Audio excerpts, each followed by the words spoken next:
Hello and welcome to Jung at Harp.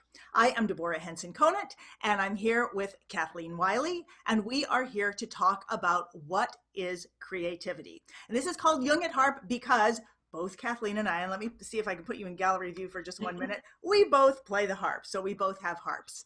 So Kathleen, you are an analyst. So let me just ask you this. What does that mean? Aha, it's a really good question. So I'll see if I can give the Cliff Notes answer. In the mental health world, there are different schools of thought and different orientations about how we look at what goes on in our emotional and mental nature. And psychoanalysts across the board, whether we are trained in Jung's tradition or Freud's tradition or Wilhelm Reich or Adler or several others, our orientation is we look at whatever is going on in the psyche, i.e. the emotional and mental functioning that plays out in our bodies and plays out in our own spiritual energetic fields. We look at that from a holistic point of view and with an eye that there's not only what we know consciously and what we can track scientifically in terms of matter, but there is also the unconscious, the invisible realm that we track through the phenomena of our emotions and actions and impulses and desires. So psychoanalysts across the board, regardless of what persuasion you are always looking for what's the unknown piece that's affecting what the person does. That's a different orientation than a medical model that psychiatrists and psychologists are trained in, or a systems model that marriage and family therapists or social workers are trained in, or a more solution-oriented model that a lot of the counseling disciplines are trained in. Psychoanalysts also recognize the validity of all of those points of view, and we're trained to also track those. But the piece that we believe really is the key to shifting something and experiencing a cure, which in our world means becoming more whole, comes from a connection to what's that bit in the unconscious that's unknown. Okay, so it sounds like a psychoanalyst is working on making that connection between what's unconscious and what's conscious. Am I hearing that Yes, right? absolutely. Okay, so our subject that we're going to talk about today is creativity. And I'm assuming that there's something about creativity that makes that connection. I know that that's true in my work. I know that in the principles of creative resonance, also known as the strings of passion, that the whole point of going through the process of breaking down or deconstructing the process of going from creative impulse to creative expression, the point of that isn't just, oh, let me do this. It's to be able to make the connection more smoothly, more fluently, more authentically. And is that also true in your work? Absolutely. In fact, my favorite quote from Jung is he says, by building a conscious relationship to the unconscious, we can mitigate the negative effects of the unconscious.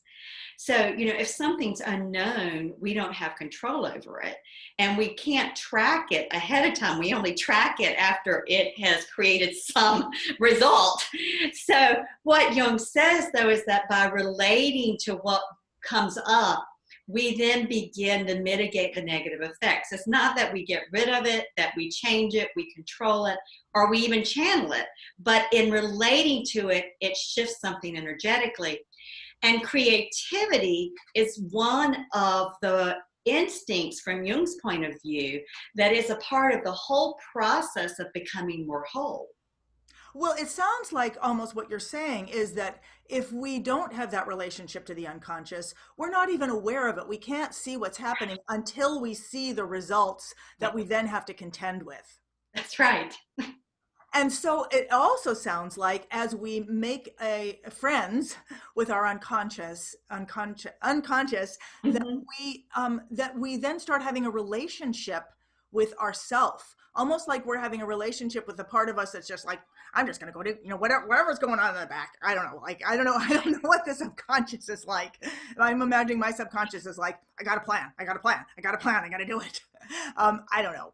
I've never tried to impersonate the subconscious, but in any case, I'm imagining that analysis allows almost like translating the language. It sounds like it's like the only way we see the language of our unconscious is when we see the effects of it.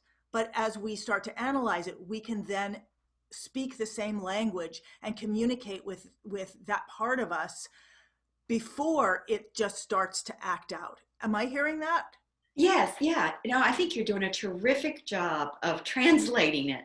So, part of what I would say that happens in analysis is that the analyst is able to see and give words to and name things that are going on in the unconscious of the analysan that the analysan can't see because it's their unconscious, but it's not the unconscious of the analyst. So there is an ability that part of the process is that the analyst is able to see in that invisible realm with the inner eyes and give voice to and words to that express. The other thing that's significant here is Jung actually says that the language of the unconscious is image. So the power of words are in the image that they evoke. Okay, so let me ask you something. Is that I don't know what the word for this is, but when you only see, and what if you're blind? Like what does he mean by image? Is he literally talking about an image we see, or because okay, I'm a musician, I'm a composer. There are something that you might call images that I get that are purely auditory. In other words, I keep coming back to this word noumenon, a thing in itself as separate from its physical, how it expresses itself. And there is something that I can go for in music that feels like a musical image, or may feel like a physical image, which I would call maybe a gesture. So do you think that maybe he was speaking well, he was speaking English, right? So this isn't a translation.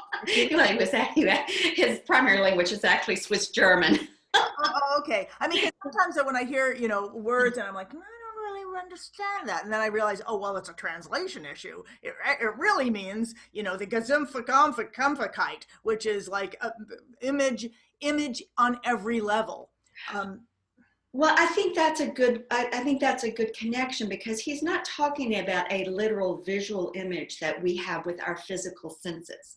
He is talking about this inner world of fantasy where we do see things, and sometimes the seeing, metaphorically speaking, is through hearing, is through a kinesthetic knowing. So we aren't talking about image as a concrete outer world material representation. There are sometimes, and in expressive arts therapy, which is a whole discipline unto itself within the mental health field, sometimes expressive art, drawing, painting, for instance, music, is used as a way to be the image that can invite something that one does not have access to cognitively, i.e. with words, to be expressed. Okay, so what I'm hearing here is it's reminding me in the strings of passion, or the principles of creative resonance, there are these principles, and 7 principles, and one of them is the principle of practice. And it's broken down into 2 areas: the practice to get something that you already know, like to achieve a thing that you already know, to achieve the ability to play it or do it or something. But then there's the other side of it, which is that you put yourself into a practice so that it can get to you. And it sounds like, and so that it can start creating clarity in you. And I'm just realizing that, when we're trying to get something, we're trying to create clarity and power and connection, and ability to express in a thing that we already see.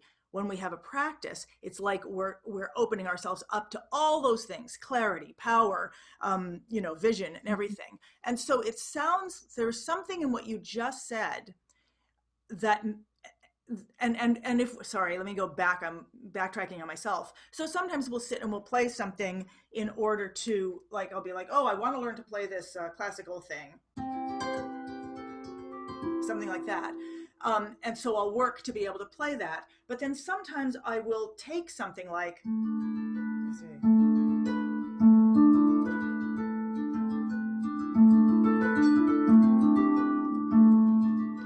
I'll take an idea like that, and I might even loop it. Like I just happened to loop this yesterday in a class, so I might take it and, oh, it's really slow, and I may play it over it.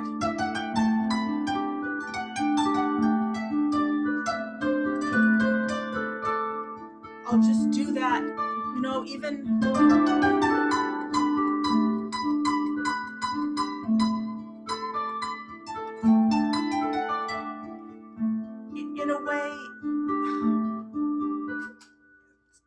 In a way, I'll do that to court my own creative feeling and expression. So I didn't go into that being like, I want to create this thing. I got the image of the thing. I'm going to create the thing. It's like, I know this is a thing that's going to open up a doorway in my creativity. And so I'm going to do it. And I just did it for a minute now, but I'm going to do it for 20 minutes and see where it takes me. And as I'm saying this, I'm remembering one night when I was at a friend's house and I had gone out to my car to get something, and I came back and it was a windy night. And as I came up to his apartment, there was a bush right next to the door. And in that darkness and that wind, I heard a mockingbird. And I heard this mockingbird like I never heard anything like that. It was like the wind had brought this bird to life in a way that it had never experienced before. Like it was just experiencing life and sharing everything about it. And I just stood there in the in the awesomeness of what was happening. And I feel like when I put the wind of this idea, of this simple idea, then it can start to court my humanity that I don't even have words for. I don't know where I'm going here. There's something about this conversation and the practice and the analysis and the communication. Carry on. Yeah, so I'm having a couple of thoughts. So if we for a minute say that the practice that you're talking about is the discipline, meaning being a disciple unto yourself, the discipline of listening to oneself to see what wants to be expressed. So that when you sit at the harp with that kind of practice, you are indeed listening to what it is in yourself wants to be expressed. When one comes and sits with me in my office, we are listening to what it is within them that wants to be expressed. When one sits and does stream of consciousness writing or the doodle drawing that you have encouraged your students to do, then they are sitting and listening to what the unconscious wants to express. When people from a psychological spiritual discipline draw a mandala, a circle that they fill in with colors and shapes, they are listening. So the practice of listening builds relationship, and it's like a muscle. So then you're on stage and you suddenly get lost in the middle of what you're playing, but because you built this muscle of listening to what wants to come out of you, you don't panic, because something continues to flow and you go with it until you find your way back, if you need to find your way back to what you were going to play. So that discipline, being a disciple unto oneself, is really about how do we begin to be in relationship to this larger unknown part of who we are. The numinosum that you're talking about is a word that Rudolf Otto first used to describe the spiritual as something that is a spiritual experience that is not yet in a form.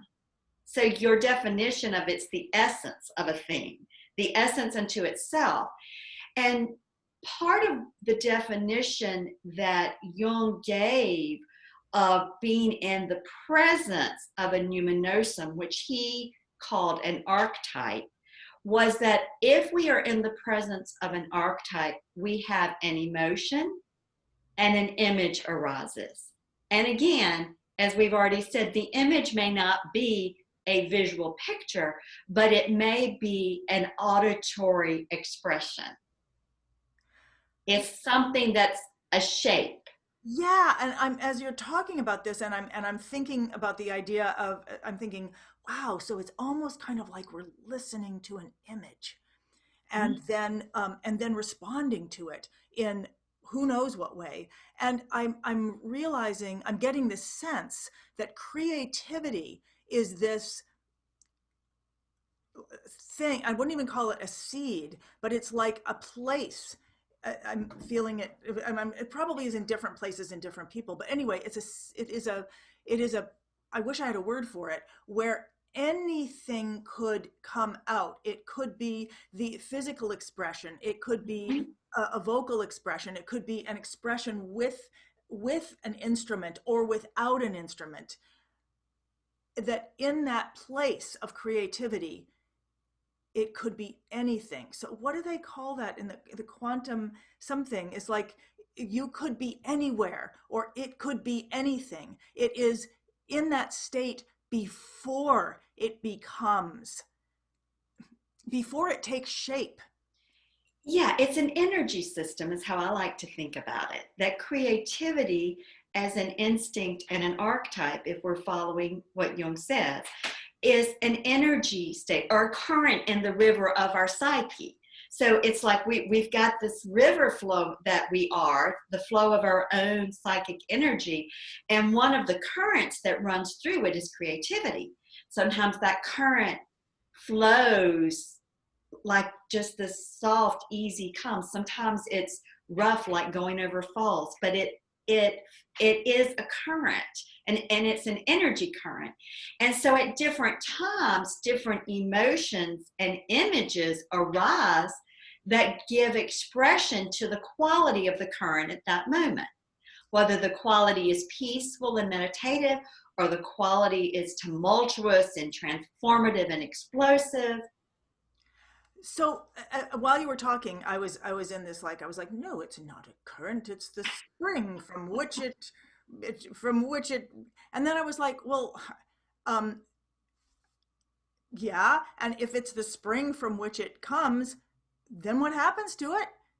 Then it becomes the current. Then it becomes, so I'm beginning to think, that I had in my head, creativity is the moment of when the idea happened. But now, as you are speaking, I'm realizing creativity is the place where, oh, of course, creativity. It's the place from where it comes. It is the coming out of it, and it is the flow of it, and it is how it engages with everything. All of that is creativity, and we can engage with it at any point. Like we can get more in touch. We can find the source. We can connect to that source.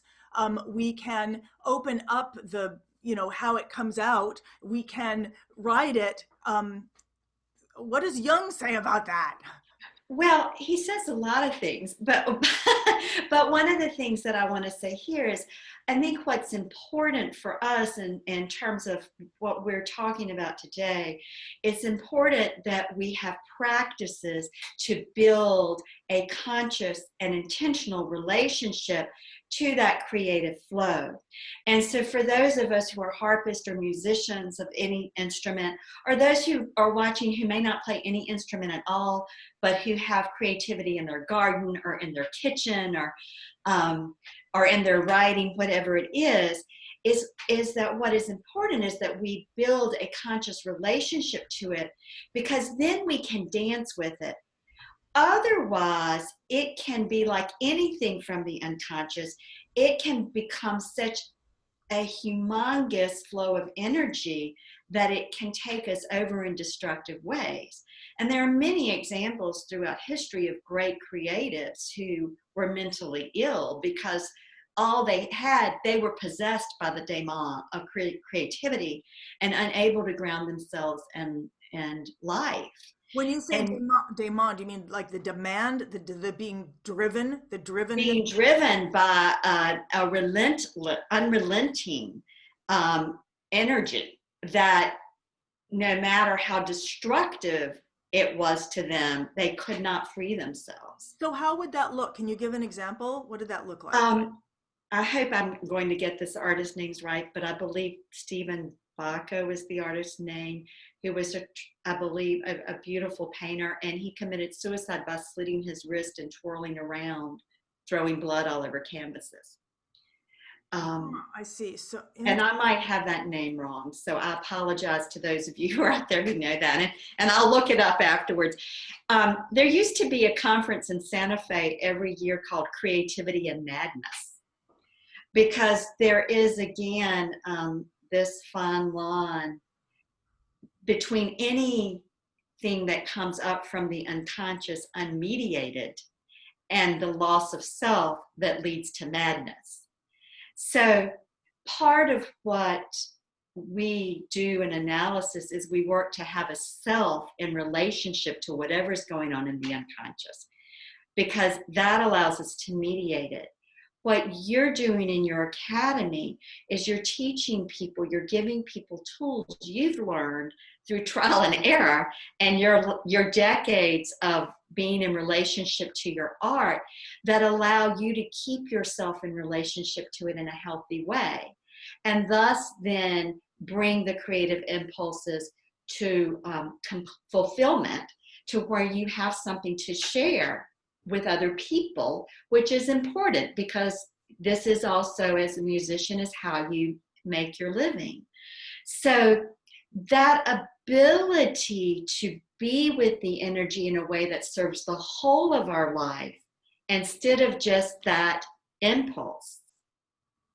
So, people who go into being possessed and they just write and write and write, or play and play and play, and they don't eat, they don't sleep, and then their health deteriorates. That would be an example of a possession. I'm using the word loosely. How would you know if you were doing that? I mean, sometimes I wonder. Sometimes you don't know, and it takes someone outside of you to kind of yank you out, because it can be like a quicksand. You can go into it and not see yourself, not know you're in it. Oh, so for normal people, I mean, people, well, whatever, none of us are normal, but for someone, so that sounds like a really intense aspect that probably most people aren't dealing with. Am I right? Right. That's right. That's the extreme. Okay. So for most people, as you were talking, I was thinking, I think that most people, when they're struggling, certainly people in the academy or other artists or myself, struggle with communicating my own creativity authentically. Here's a perfect example, and I don't know if this is a good example or not, but I have this beautiful video that I created with a symphony orchestra, and it is available right now for people to watch. Mm-hmm. And when I send out notifications about it, I feel like I go into this kind of like a different type of communication. And someone was asking me, well, then why do you want people to watch this? And I was like, because it is, you get to see someone actually living their passion. You get to see someone, it's like when you see any animal really, truly being themselves, it's fascinating and it's inspiring, whether that's an otter, whether it's a bear, or whether it's, an artist. But if I then put myself of like, okay, excellent, say that in a video on YouTube, or say that in in an email, it just becomes a different language. Yeah, you're talking about leading from your head or leading from the wholeness of who you are. I mean, when you send a communication out about your video, you do have on kind of a marketing promotion hat. But if that's connected to your heart and soul of what the project was about, it's going to come out one way. If it's just truly about getting people to look at it because that's what you want or need, it's going to come out a different way. So wholeness, and I think all that I said about the relationship to creativity, what's important there is that it stay connected to the whole of who we are. Okay, so for people who aren't necessarily struggling with, marketing messages, there might be other things that are in the way that when we start to express our creativity, it may be scary. We may be afraid that we're revealing ourselves in ways. I think we always feel that way, but tell me if I'm right on that is one of the biggest fears. And what I just heard from you that I'm going to take away today is when you're sitting there and trying to do something. So I'm always saying okay, if I could just talk to people, and there's always some kind of technological interface in between me and so there's me, there's the technological interface, and then I'm often contending with it. There's something that's uncomfortable about it. And so then I start to get weird. And if I can't, but that is true of anyone. It's true of anybody playing an instrument. That's a technological interface. It can be inhibit you at first until you finally have fluency with it and can speak with it. And so what I'm hearing is, first of all, that I need to consciously diminish the amount of technological contending that I'm doing. And I tell my students that all the time. The ninja move here is actually do what you can do, rather than constantly striving to try to do something you can't do. Take that time to do what you can do and let it expand and let it express you. Yes. I think I need to do the same thing. So so I feel like you're talking about having a relationship with the unconscious, a relationship with our creativity, so that we can come to the table as a whole, being with all these parts. And I'm either living or teaching that same relationship through artistic expression, or through an instrument, or through an email if I'm dealing with it. And what I'm hearing, what I heard myself say was, what did I hear myself say? What did you hear me say?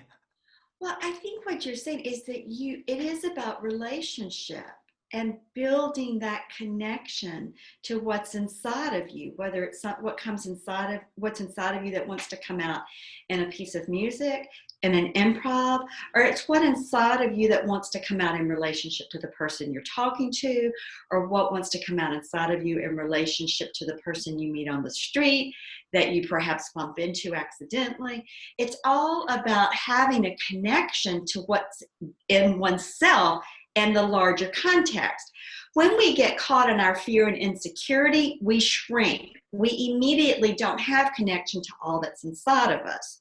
So last week when we talked about the fear of shining, what happens in that fear is, and I know it for myself, is like I could play something on the harp beautifully in the room by myself, and it was so felt, and I could just get lost in just the beauty of it. And then someone walks in the room and I'm bumbling. You'd think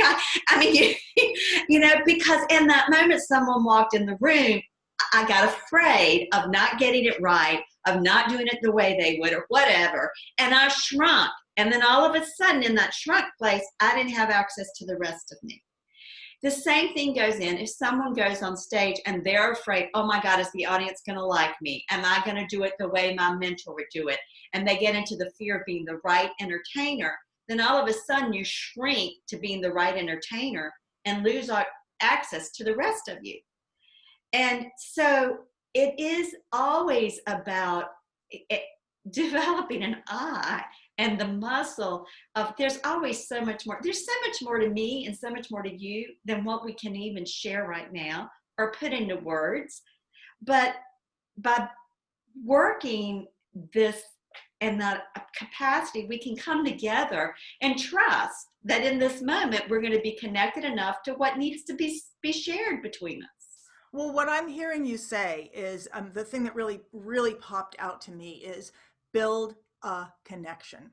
Yes. And what I'm hearing about your work as an analyst is that you're building that connection through analysis and through being a witness and through being able to see the connection and then point it out, that the client or whatever they're called, the analy or whatever, that we're not seeing in ourselves. And when I build a connection to my own artistry as an artist, I will put myself in the position of engaging with it, let it inform me. And often when I get into a situation where I'm sending out a marketing email, which I think for me, or going on social media, which is uncomfortable to me, which I think it may be like other people going onto stage, I've lost that connection. And partly I've lost it because I go there and I'm like, I should know how to do this. This is social media. This is an email. Like, I should know how to do this. Instead of realizing, no, the truth is, I don't know how to make that connection. I need to give myself the same time to connect with that art form or that way of expressing myself as if it were fine art, if I'm going to bring myself to it.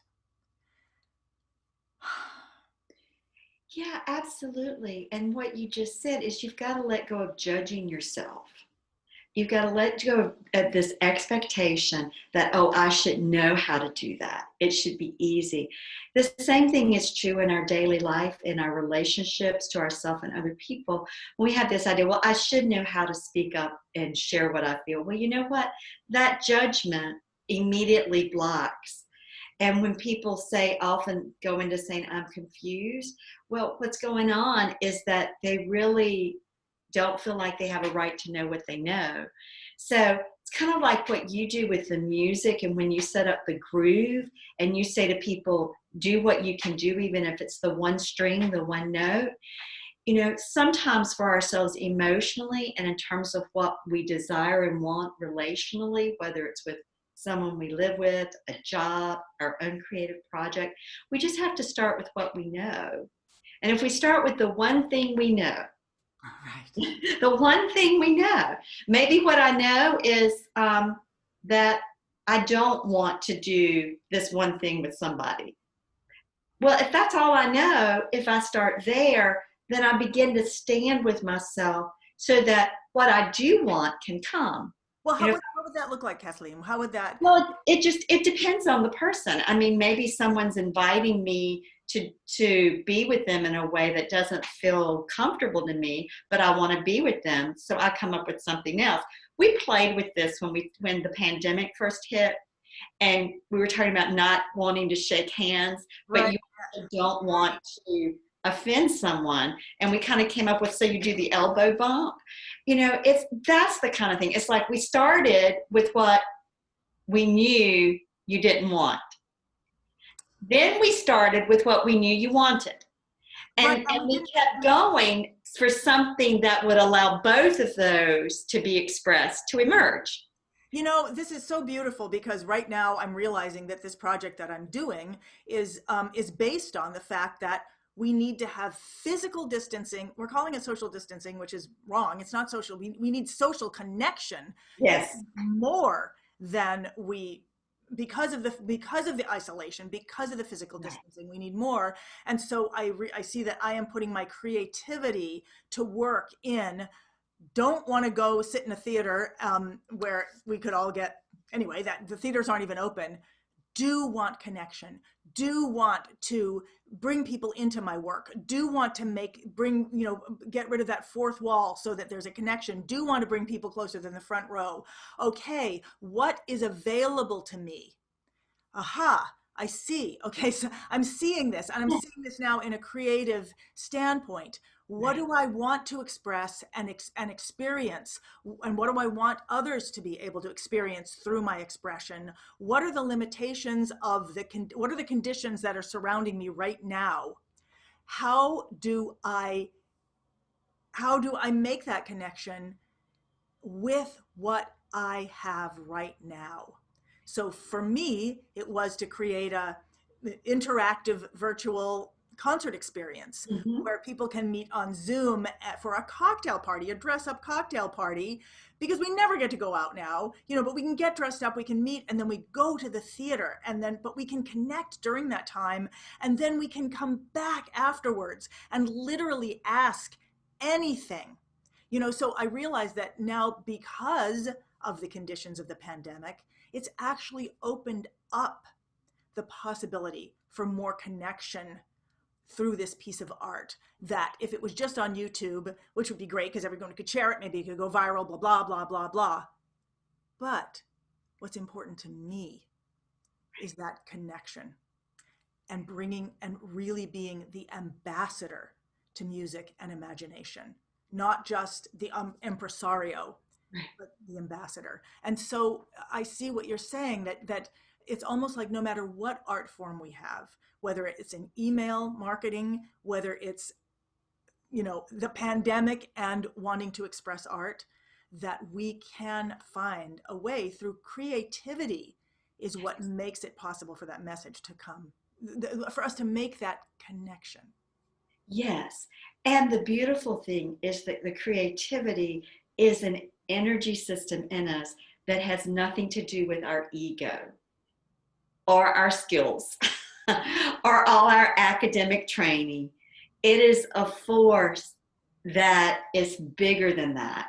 And all of those things, the skills we learn, all of the knowledge we acquire, all of the tools we collect, are our ways to try to be able to relate to and harness the creativity.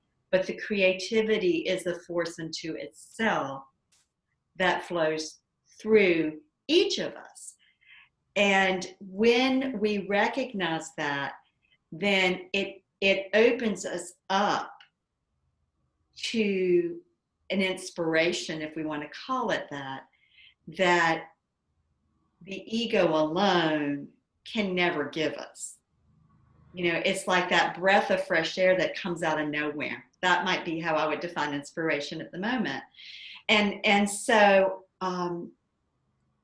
all of the thought processes we go through, and the thought processes you were articulating that you ultimately went through to get invention and alchemy for the cocktail party and the soiree, all of those thought processes were giving expression, image through language, to emotions and impulses and yearnings inside of you. Right. So the impulse was to connect. The Yeah. impulse was to be with people. And the impulse was to be able to answer questions that people always have. And was there a new way to do that? And I love what you said about this creative impulse. It's there, inspiring, or if we let it, regardless of our skills, regardless of our physical abilities, regardless of our, what we have under our belt. And I'm so happy to hear you say that, because that's one of the tenets of my academy, and why it's so important to me to work with people of all levels who can actually, not people who can't play the instrument yet, but people who can manage the instrument as a tool, because then they start to truly see that creativity comes out in any person, Mm-hmm. regardless of their technical ability. That thing can come out at any level of that. And by being together with people of so many different abilities, all this, the members of the academy start to see that and start to believe that, like, oh my God, that person was just playing a single note and that was amazing. I want to do that. And like, oh my God, that person was taking all their skills and they did it. Oh, but I see what they did. They told a story with that. Okay, I can do that. Or then you have a mentor and you can say, I want to do that, but I can't do that. How do I create that experience or that effect? Oh, with what I do have. And I think this is where we come back to that image. Mm-hmm. And if we come back to that, I call it the impulse, the desire, which is often we've been touched by that. We've been visited by that. That the creativity is to be true to that image with whatever abilities, spectrum, conditions we have. That's right. That's right.